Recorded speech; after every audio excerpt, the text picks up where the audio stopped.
noite a todos. Boa noite. O tema da nossa exposição esta noite é ser espírita. Confesso para vocês que quando fui estudar, procurar o tema, quando decidi por esse tema, não por uma vez, por mais vezes, eu pensei assim, eu vou mudar esse tema. Porque é um tema que começou a mexer muito comigo, começou a me mostrar coisas que eu pensava ser e que no meu íntimo ainda eu não sou. Estou no caminho de como me tornar um espírita e espero nesta noite conseguir passar para vocês o que eu captei e que vocês consigam, através dessa exposição, chegar à conclusão se vocês são espíritas ou se vocês estão a caminho de se tornarem um espírita. A gente fala muito que as pessoas vêm para um centro espírita, que nós viemos para um centro espírita pela dor e pelo amor. Eu digo para vocês que passados 24 anos, quase 25, eu não vim nem pelo amor e nem pela dor. Eu era estudante no início da minha faculdade e eu tinha um professor de histologia muito ruim. E era aquele terror assim. E todo mundo alertava a nós que quando no dia das provas, nós sairíamos das provas dele com dor de cabeça. Para vocês terem uma ideia, as provas desse professor tinham em média de 400 a 600 acertos. Nós passávamos uma tarde toda respondendo as questões das provas dele. Saíamos da primeira prova, cabeça virada no balão, uma colega minha de turma olhou para mim: Darlan, vamos ao Fabiano de Cristo a tomar um passe? Eu olhei para ela e falei assim: quem é Fabiano de Cristo e o que é passe? Ela me explicou: Fabiano de Cristo é um centro espírita e passe é uma irradiação de energia. E eu fui. E desde então, era início de 95, por algum motivo e por afinidade, eu continuo dentro desta doutrina. Por que doutrina? Porque a gente costuma dizer que espiritismo não é uma religião. Ela é uma doutrina baseada em 3 preceitos: o cunho científico, o cunho da psicologia e o cunho religioso. Ou seja, o que é uma doutrina? É o conjunto coerente de ideias fundamentais a serem transmitidas, a serem ensinadas. E Kardec, o codificador, lá no século XIX dessa doutrina, se preocupou muito nisso, em questionar os espíritos, em pesquisar o que eles estavam trazendo e ver se isso tinha coerência. Tá? E ele definiu da seguinte maneira. Este é Kardec, imagem dele, tá? O nome dele, Hippolyte Léon Denisard Rivail.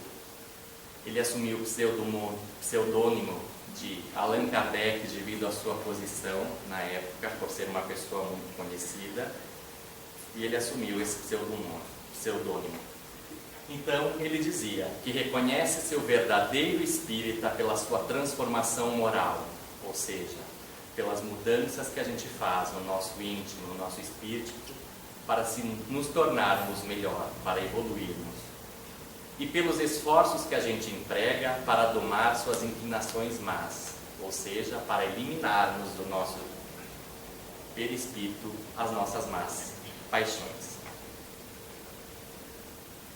Então, o que é o Espiritismo? É uma doutrina organizada que abrange questões científicas, filosóficas e religiosas, que desvenda os grandes enigmas da vida. Ou seja, de onde vêm os espíritos, a sua origem, por que aqui nós viemos, reencarnemos, por que a gente desencarna e por que a gente evolui.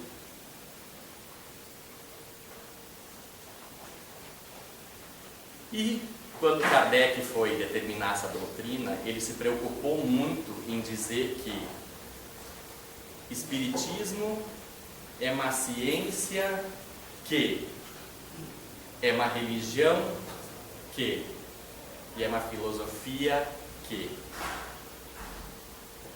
E por que ele teve essa preocupação? Porque existem outras ciências que estudam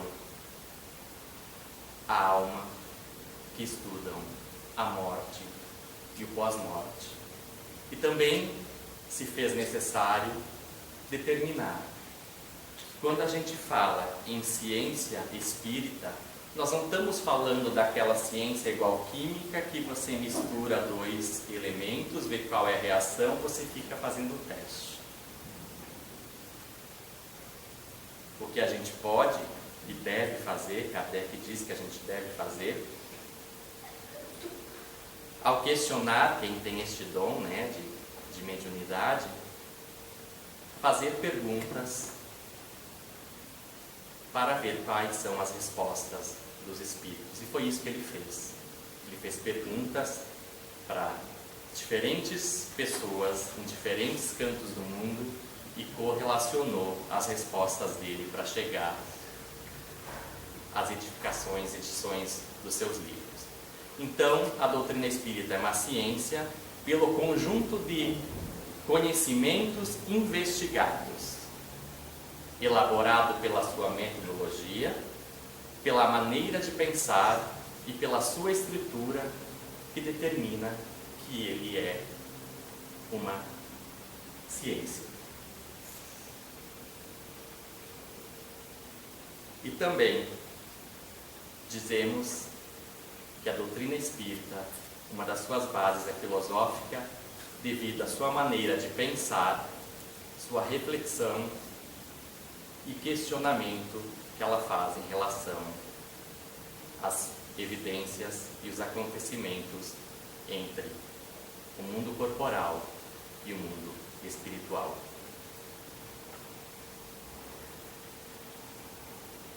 E aquela questão que, devido à maneira, à filosofia de indagar essa relação com a vida, essa relação com o nosso aperfeiçoamento e melhoramento, essa relação que nós temos com o cosmos, com Deus, nosso Pai Criador, se encaixa a um ramo da filosofia, que é a religião.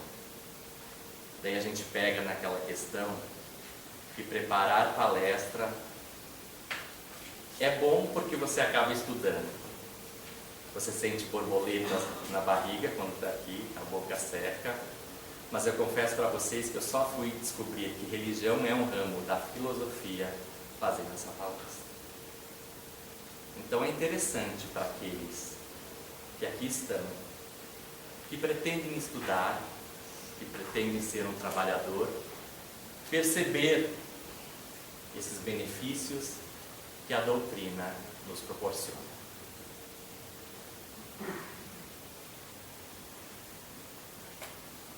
Então, Espiritismo como doutrina tem essas três dimensões: de questionar, investigar e nos direcionar com essa investigação, com esses conhecimentos para o seio de Deus.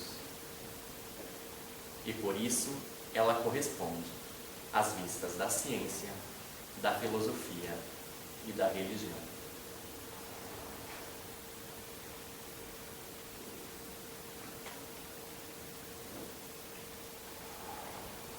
A maioria das pessoas que aqui frequentam, ou, né, quando a gente fala de literatura, ciência e filosofia, exige estudo, né?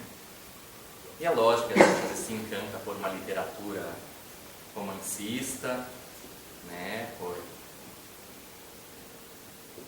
as inúmeras literaturas encontradas dentro da doutrina, mas um espírita de verdade deve ler pelo menos as 5 obras básicas dessa doutrina.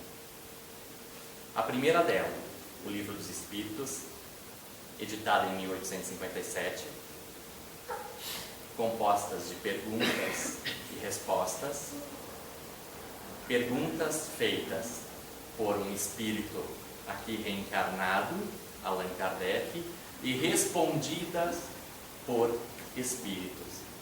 Ou seja, é a única doutrina que tem como respostas o que os espíritos nos trouxeram. O Livro dos Médiuns, editado em 1861, nós temos o Evangelho segundo o Espiritismo, de 1864, o Céu e o Inferno, de 65, e a Gênese, de 68. E quais são os princípios básicos do Espiritismo? Primeiro, a existência de Deus. Questão número 1 dos livros dos Espíritos.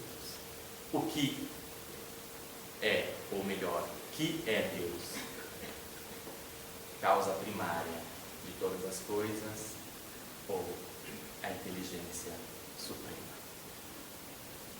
Segundo, a existência e sobrevivência do espírito à morte do corpo físico.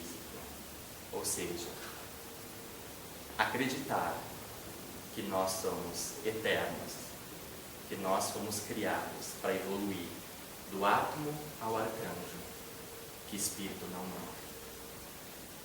Ah, mas na religião em que eu fui criado, lá se diz que quando a gente morre, existe o céu ou o inferno. E daí eu questionei um dia a minha tia falando, sobre isso. Ela é de um outro segmento religioso, que não vem ao caso aqui. E eu questionei ela, ok, mas quem vai para o inferno? A alma. E por que a alma vai para o inferno, minha tia? Ah, porque ela continua. Ah, então se ela continua, você acredita que a vida continua após a gente morrer. E ela entrou em contradição. Foi um choque para ela e a gente começou a questionar, ver a coisa de uma maneira diferente. A pluralidade das existências. Acreditar em reencarnação é fundamental para ser espírita. E por que reencarnar? Porque ninguém dentre nós consegue, segundo Kardec, escrito no céu e inferno, vir para cá, numa única existência, e conseguir captar tudo o que é de bom para se melhorar, e nem consegue, numa única existência, expurgar todas as suas más paixões. Então, reencarnar é voltar à carne. E a gente encontra também no Evangelho de João, capítulo 5, versículo 29, que Jesus fala que quem viveu no bem irá ressuscitar para ver o bem. E quem viveu no mal irá ressuscitar para reparar e conhecer ou viver no mal. Traduzindo, assim que a gente desencarnar e retomarmos a nossa consciência, entraremos no que muitos chamam de juízo final e vamos ver aquele filminho da nossa vida. E aí a gente vai chegar a uma conclusão do que a gente fez, se foi proveitoso ou não. A comunicabilidade entre o plano físico e o plano espiritual, ou seja, a mediunidade, que é uma faculdade inerente a todos os seres humanos, em alguns num grau mais desenvolvido, a outros um pouco menos desenvolvidos, mas que todos nós carregamos dentro de nós. E no livro dos médiuns, Allan Kardec fala isso, que todos nós somos médiuns. Algumas religiões trazem isso como a manifestação do Espírito Santo, milagre. Não importa o termo utilizado, né? Pegando como base aonde eu fui educado até poder tomar as minhas decisões, nós temos Teresa d'Ávila, que levitava dentro da igreja, chegando até a cúpula dela. Francisco de Assis, que teve inúmeras manifestações de mediunidade, inclusive recebeu as chagas de Jesus Cristo em seu corpo. Por que não falar de Antônio de Pádua, que de dentro da igreja, em Pádua, fazia seus sermões, e todas as pessoas escutavam o sermão dele dentro de suas casas como se estivesse um alto-falante lá. Não tem como não admitir que isso são manifestações mediúnicas.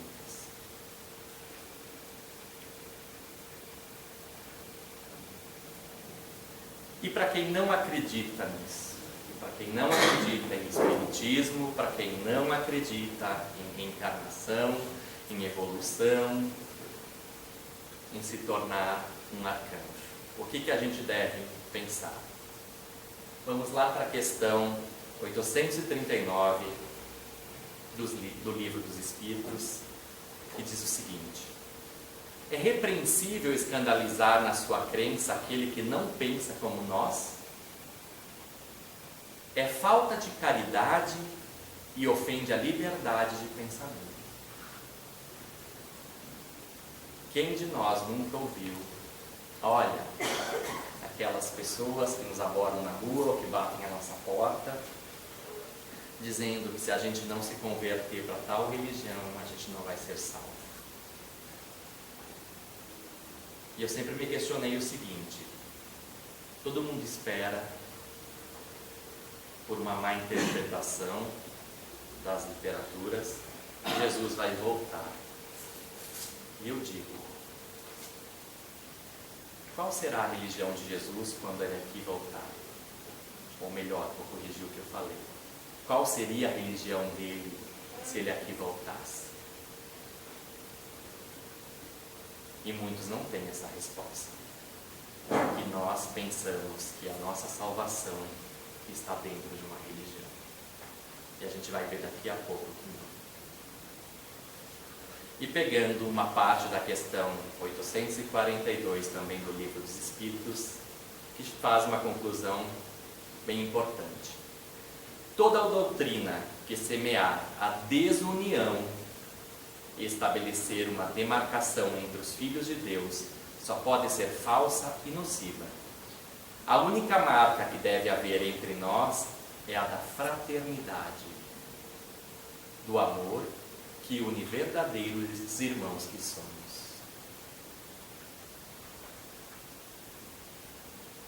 É comum e notório a gente perceber, por preconceito, muitos líderes que administram determinadas religiões pregam sem se dar conta o ódio e separam nós, reencarnados por Deus. E o que torna uma pessoa espírita, então? Segundo Kardec, o codificador, quem partilha das nossas convicções a respeito da existência e da manifestação dos espíritos e das consequências morais que disso decorrem é espírito. é espírita de fato. Essa citação está na edição 64, página 130, da revista Espírita. Lá dos anos 1800 e alguma coisa. Novamente, eu volto a repetir. Com quase 44 anos nas costas, eu fui ter acesso a isso somente agora. Então as informações estão aí para nós há muitos anos. Todas coerentes, todas dentro de uma lógica e comprovadas. Basta que a gente corra atrás, que a gente entenda que precisa e se faz necessário estudar. E qual o grande valor do Espiritismo? Chico dizia que a máxima dele era: fora da caridade não há salvação. E daí a gente volta à questão do Livro dos Espíritos, número 886, para dizer o que Jesus Cristo entendia por caridade. Benevolência para com todos. Ou seja, fazer o bem para todos, sem olhar a quem e sem distinção de cor, posição social ou de interesse que essa pessoa possa trazer para nós ou não.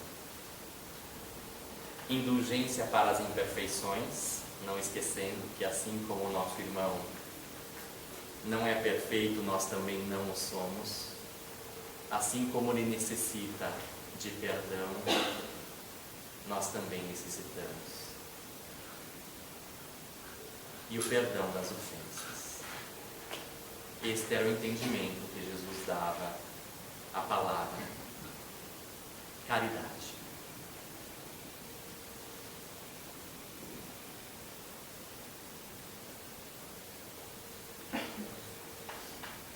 E entrando numa conclusão para que vocês possam saber ou analisar se vocês são espíritas, se vocês estão se tornando espírita ou caminhando para ser espírita, Emmanuel nos diz o seguinte: procure o bem antes de tudo, para que não te falte luz no caminho. E antes de muitos de nós procurar o bem, a gente procura o material, a gente procura em ter e esquece o ser. Então, ser espírita, basicamente, é orar e vigiar. É tomar consciência dos seus pensamentos, entender que ele é energia e que pensamento pode se transformar em palavras, palavras se transformam em atitudes, atitudes definem caráter. Cultivemos sempre o hábito do Evangelho no lar. Cultivemos sempre o hábito da água fluidificada. Se faz necessário, no momento em que o nosso planeta se encontra, para que nós possamos vibrar positivo, vibrar energias salutares, boas, benéficas e salutares, para ajudar essa transformação, essa transição planetária de provas e expiações para um mundo de regeneração.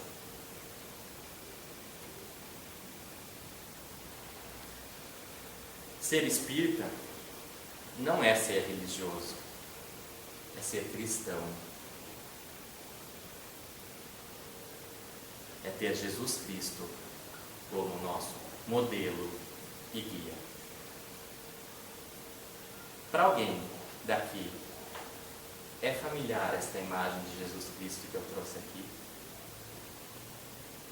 Alguns sorrisos na plateia. Alguém já viu essa imagem? Tânia, já viu? Semana passada, o expositor trouxe uma imagem bem angelical de Jesus com uma criança no colo, assim, que passava um conforto. Era bonita de ver. Eu tenho uma simpatia muito grande por esta imagem, pela história dela. Esta imagem foi pintada por uma menina de 8 anos, chamada Akiane. Daqui a algumas 10, 20 reencarnações eu chego aí. Akiane, filha de um pai ateu, começou a pintar com 4 anos.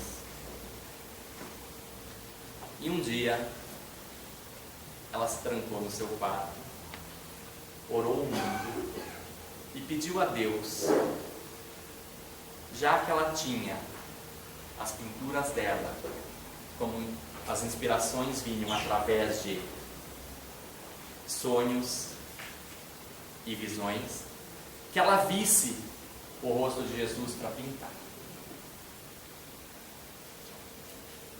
Depois de rezar por muito, ela foi dormir. No outro dia alguém bateu a porta. Ela abriu e ela diz que um senhor carpinteiro olhou para ela e falou: eu sou o modelo do rosto para você pintar. Ela levou quase 1 ano para pintar esse rosto, ao qual ela chamou do Príncipe da Paz. Akiane, que nasceu em 94, pinta obras tão detalhistas e tão perfeitas que a grande maioria dessas obras dela são vendidas e doadas para campanhas para combater a fome na África.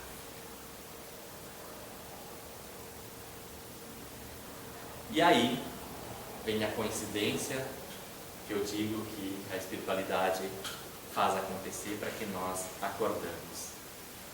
No início dos anos 2000, um menino de nome Colton Burpo, no auge dos seus 3 anos e 10 meses de idade, filho de um pastor evangélico, ele sofre uma crise de apendicite, a apêndice dele estoura e ele precisa ir para uma cirurgia de emergência. História narrada no filme ou no livro O Céu é de Verdade. Esse menino tem uma experiência de quase morte e quando ele retorna, sai do coma, ele começa a conflitar o pai dele e todos os conhecimentos que o pai dele tinha dentro da religião que ele pregava. Ele menciona quem é o avô dele, sem saber, sem ter conhecido o avô. Ele menciona que ele teve uma irmã. A mãe dele questiona assim: ah, que bom que você sabe que você tem uma irmã, né? Como é o nome da sua irmã? A mãe dele falando, se referindo à irmã que brincava na sala ao lado. Ele responde: mamãe, ela não tinha nome, vocês não batizaram nela. Ela morreu na barriga da mamãe. Só que ele não sabia dessa história. E ele começa a revelar situações ao pai dele que demonstram que tudo aquilo que o pai dele aprendeu ou pregou dentro da igreja talvez não estava correto, a ponto de criar uma confusão no pai dele e o pai dele começar a se interessar e investigar de onde vinham essas informações. E numa dessas investigações, o pai dele abre esta imagem E o menino passa na frente do computador e olha. É ele. Ele é assim. Foi ele que me levou passear pelo céu. Foi ele que me mostrou o vovô. Foi ele que me mostrou a minha irmã. E quando o pai dele é chamado para ungir um irmão que estava quase desencarnando no hospital, este menino passa pela recepção e lá haviam imagens esculpidas de anjos. Ele olha para as imagens dele, daqueles anjos, e com 4 anos ele fala assim: eles não são assim. E o pai dele quase pira. Teve que rever tudo o que ele estudou e obteve de conhecimento para conseguir continuar pregando.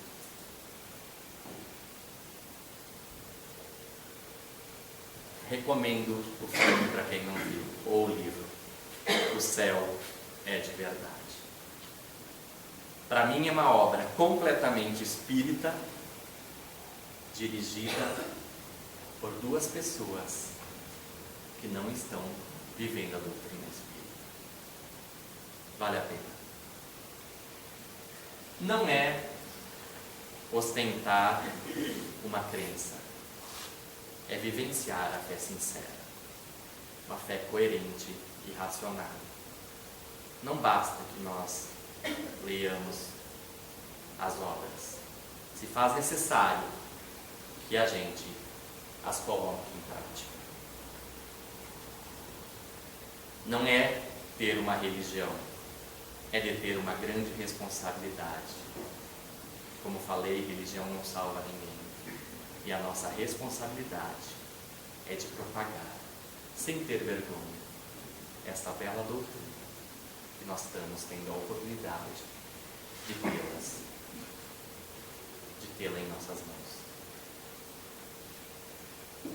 Não é superar o próximo, é superar a si mesmo.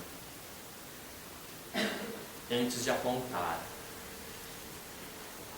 para os erros alheios, que a gente possa olhar para dentro de nós e melhorar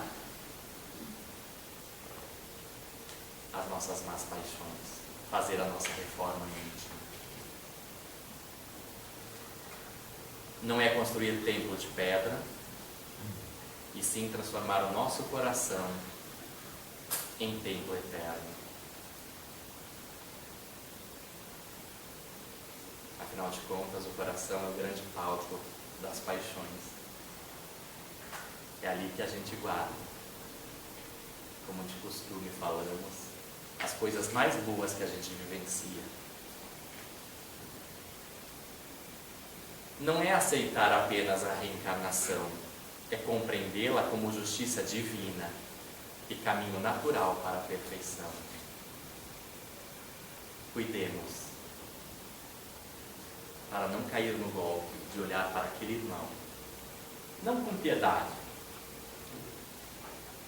que porventura passa por alguma dificuldade, qualquer que seja, física, econômica, e responder simplesmente que está vivendo aquilo porque Deus assim o quis. Se Deus assim o quis, aonde estaria o amor de Deus para com aquele irmão? Aquele que não anda, aquele que não tem os braços, aquele que não enxerga, senão na oportunidade da reencarnação para se melhorar, como uma segunda chance de vir aqui expurgar aquilo que ainda nos é mal.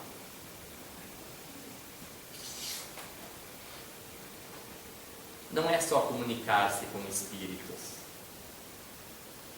Muitos procuram casas espíritas querendo show, espetáculo. Presenciar uma psicografia, uma cirurgia mediúnica. Quando na verdade deveríamos buscar o conhecimento estudar as obras básicas. É se melhorar e ajudar os outros a se melhorarem também. Lembremos que estamos aqui no mesmo nível de evolução. Alguns num nível um pouquinho melhor, outros num nível um pouquinho pior, mas com a oportunidade de se melhorar, mas que em média nós estamos no mesmo nível. Ninguém está aqui para competir como espírito. Nós estamos aqui para nos melhorarmos e, como um todo, propiciar a melhora dos nossos irmãos também. Não é devorar obras espíritas e obter conhecimento ou cultura, é transformar suas lições em lições vivas. Ou seja, vir aqui dentro, estudar ou ler uma obra em casa é fundamental, sim, mas se faz necessário que nós colocamos aquilo que nós aprendemos em prática, que a gente viva aquilo que a gente acabou de conhecer. Essa é de doer na alma, mas vamos lá, gente. É conviver com todos os tipos de situações sem alterar-se.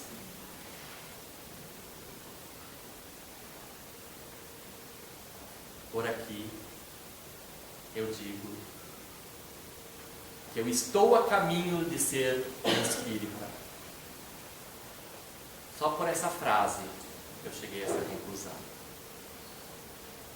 Principalmente quando aquela coisa mais banal,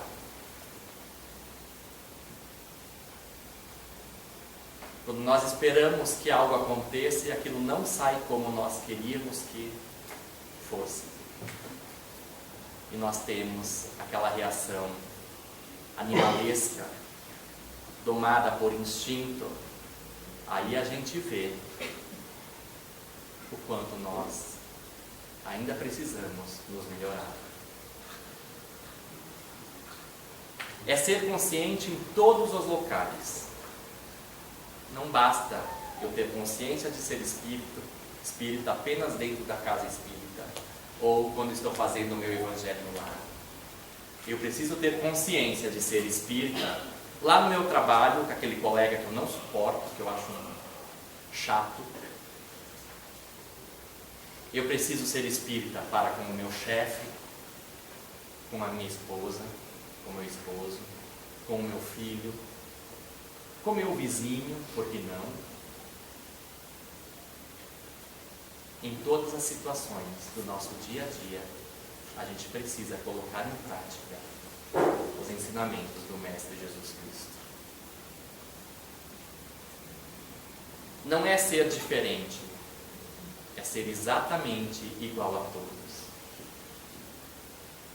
Ah, mas a rainha da Inglaterra, desculpe,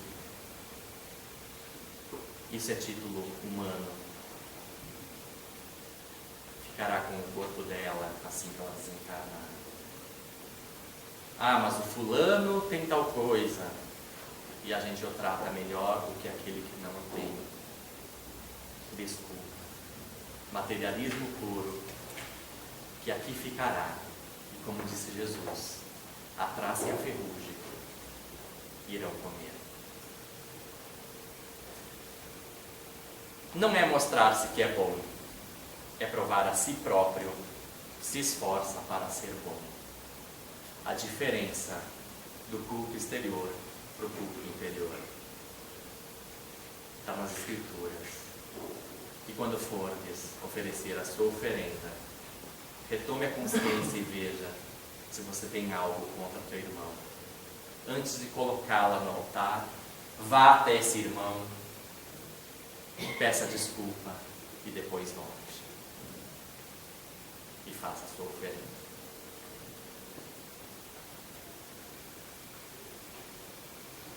Não é curar ninguém, mas sim contribuir para alguém trabalhe a sua própria cura.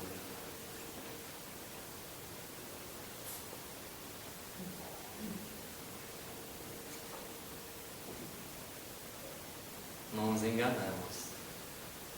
Mesmo aqueles que têm a mediunidade de poder curar alguma doença em alguém, não é ele que o faz. É de seu merecimento, mas isso lhe vem por inspiração, por vibração. Está aí apenas como um instrumento a serviço da espiritualidade. E às vezes mais simples ainda, né? A gente, naquele reflexo curto, tive uma ideia. Que ideia boa. Olha que ideia inteligente que eu tive. Teve mesmo. Vai crendo que teve. Lembre-se de agradecer à noite, porque inspirações a gente recebe constantemente. E precisamos ter a humildade de reconhecer que elas vêm para nós, através dos nossos irmãos que estão no plano maior. É ensinar o doente a confiar nos poderes de Deus. Não se lamentar quando passamos pelas provas, por mais dolorosas que elas sejam, que nós saibamos aceitá-las. Passar por provas é se limpar, é preparar o amanhã. Muitas vezes, quando a gente se depara com uma situação delicada, principalmente de enfermidade, não raro a gente se questiona: mas por que comigo? Justo eu que sou tão bom? Quando nós nos lamentamos diante de uma prova, ela não nos servirá para nada. Então que nós saibamos aproveitar tudo aquilo que a nós nos é apresentado, tendo a consciência de que nós participamos dessa escolha. Se estamos passando por aquilo, é para o nosso bem. Não é consolar sem receber, é confortar-se em dar.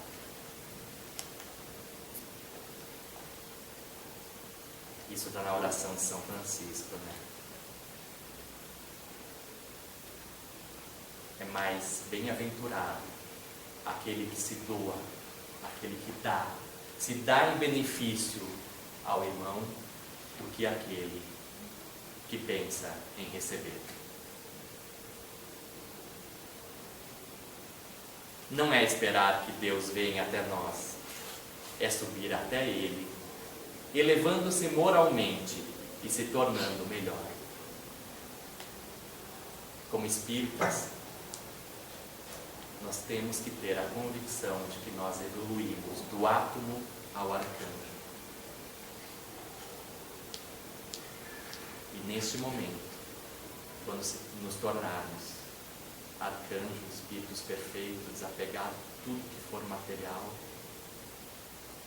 nós teremos essa graça. Lembrando que na principal oração que Jesus nos ensinou, nós falamos sempre: venha nós ao teu reino, e não o reino até nós.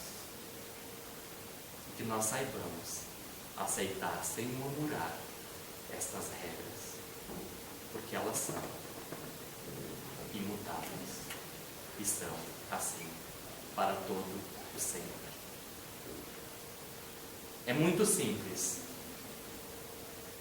mas nós conseguimos fazer do simples o complicado.